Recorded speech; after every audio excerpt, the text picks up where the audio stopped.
महान सातवाहन साम्राज्य। एक दौर में इस साम्राज्य ने दक्कन पर पूरी तरह से अपना आधिपत्य स्थापित किया था और साथ ही भारतीय उपमहाद्वीप के पश्चिम भाग में भी ये साम्राज्य स्थित था। जिस राजवंश में मैट्रिलिनियल सोशियल स्ट्रक्चर था, यानी कि माता के नाम पर पुत्र का नाम रखा जाता था, और साथ ही भारत के कई महत्वपूर्ण बंदरगाहों पर अपना आधिपत्य स्थापित किया था। सबसे पहले अंतरराष्ट्रीय बाजार पेठ को जिस साम्राज्य ने स्ट्रॉन्ग किया था, इस साम्राज्य ने 400 से अधिक सालों तक शासन किया था। ऐतिहासिक दस्तावेजों के अनुसार इस साम्राज्य की रहस्यमय जानकारी इस वीडियो में हम जानने वाले हैं, तो वीडियो को लास्ट तक जरूर देखिएगा। साम्राज्य की स्थापना का समय नियर अबाउट 230 to 60 ईसा पूर्व के बीच का माना जाता है और इस साम्राज्य की स्थापना राजा सिमुक ने की थी। इस डायनेस्टी में नियर अबाउट 30 किंग्स हुए थे और उन 30 किंग्स में प्रचलित जो किंग थे, जैसे कि सिमुक, शातकर्णी प्रथम, गौतमीपुत्र शातकर्णी,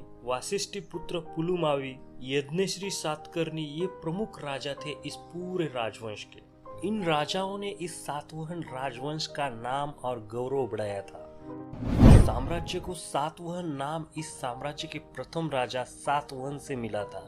इस साम्राज्य के सबसे प्रतापी राजा थे द ग्रेट किंग सिमुक, जिन्हें सिंधुक भी कहा जाता है, और इनका समय था नियर अबाउट 230 to 207 ईसा पूर्व। पुराणों के अनुसार सिमुक ने नियर अबाउट 23 ईयर तक शासन किया था। अकॉर्डिंग टू हिस्टोरिकल एस्पेक्ट, वायु पुराण के अनुसार अंध जातीय सिंधुक कण्व वंश के अंतिम शासक सुशर्मा की हत्या करके श्रृंगों का सारा आधिपत्य समाप्त कर पृथ्वी पर शासन करेगा, ऐसा वायु पुराण में वर्णन मिलता है। उसने अपने शौर्य और पराक्रम से दक्षिणापत पति की उपाधि धारण की थी। इस दक्षिणापत पति ने अपने सूझबूझ और चतुराई से इस साम्राज्य के जो लोकल गवर्नर्स थे, उनका पूरी तरह से विश्वास जीत लिया था और उन्हें अपने साम्राज्य में शामिल कर दिया था।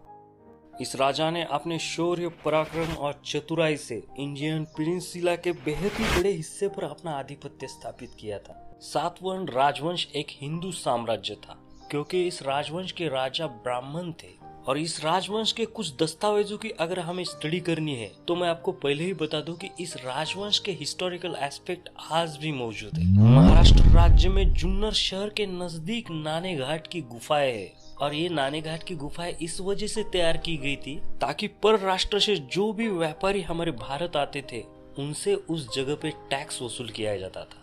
भारत का सबसे प्राचीन टैक्स बूथ नाने घाट में था। नाने घाट के नजदीक का पूरा क्षेत्र सातवाहन डायनेस्टी का बहुत ही महत्वपूर्ण क्षेत्र था एक जमाने में, और कुछ हिस्टोरिकल एस्पेक्ट के अनुसार उनके अंतिम दिनों में उन्हें मार डाला गया था, बट इसका कारण अभी तक अज्ञात है।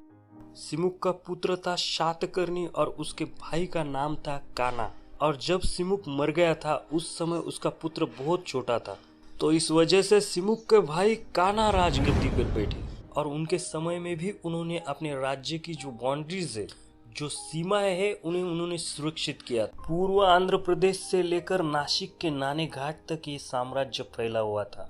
ये काना, यानी कि इन्हें कृष्ण भी कहा जाता है, इनका उल्लेख नासिक की कुछ गुफाओं में मिलता है। इस काना ने तकरीबन 18 ईयर्स तक शासन किया था, और उसके बाद काना का भतीजा और सिमुक का पुत्र, जिनका प्रथम शातकर्णी नाम विख्यात है, जो असल वारिस थे इस सातवाहन राजवंश के गद्दी का, फिर उन्होंने इस शासन की प्रणाली की भाग दौड़ को अपने हाथ में ले लिया।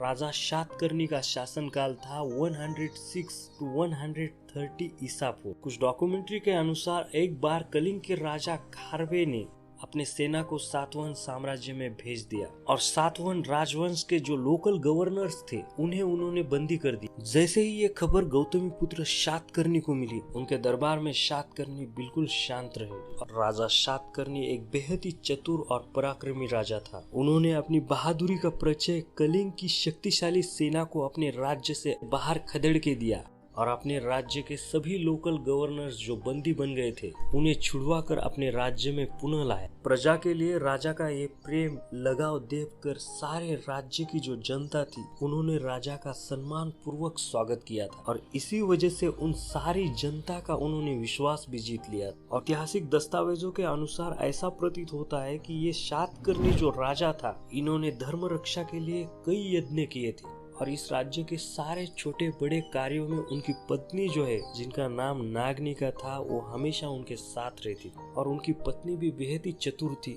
सातवाहन काल में स्त्री और पुरुष दोनों को समान अधिकार था।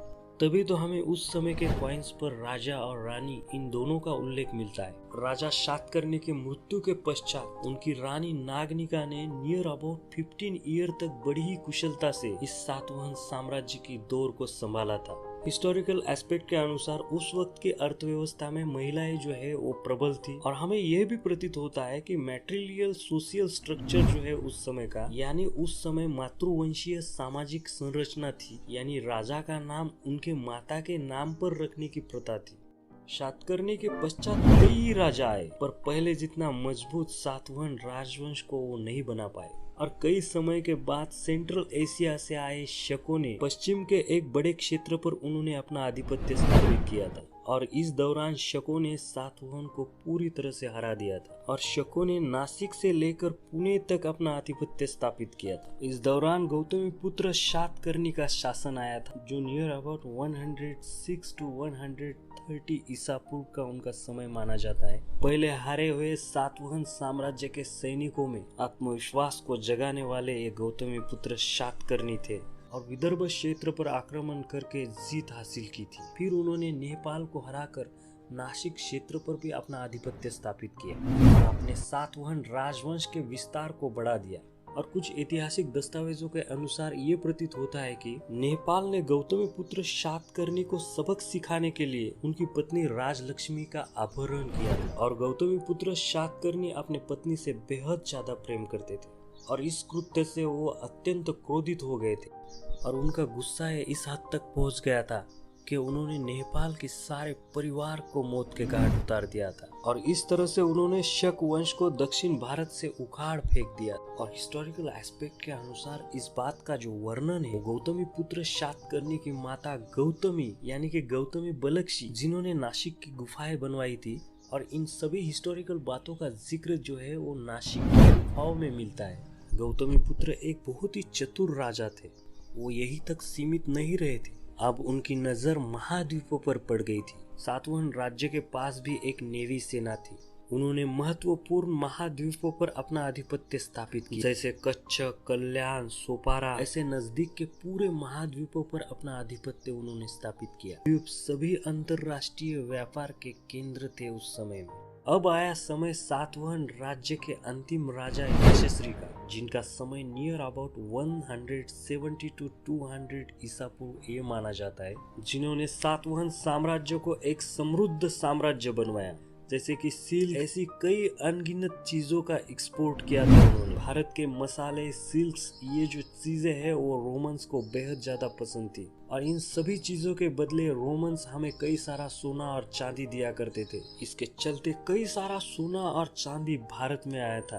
उस समय सातवाहन साम्राज्य एक बहुत ही पावरफुल डायनेस्टी बन गया था। अब आया समय जब यशस्वी की मौत हो गई और जैसे ही यशस्वी की मौत हो गई, इस साम्राज्य के कई टुकड़े हुए, जैसे कि अभिरस, चुटु राजवंश, आंध्र इक्ष्वाकु राजवंश, पल्लवा राजवंश, पश्चिम क्षत्रप राजवंश, ऐसे कई टुकड़ों में ये सातवाहन राजवंश बट गया। ये सातवाहन साम्राज्य का एक अंत था। पर हिस्टोरिकल एस्पेक्ट के अनुसार जो सातवाहन काल में व्यापारिक प्रगति हुई थी वो आगे हमेशा चलती रही। तो ये वीडियो जो है यही पर एंड होता है। वीडियो अच्छा लगे तो वीडियो को लाइक और हमें कमेंट जरूर कीजिएगा। नमस्कार।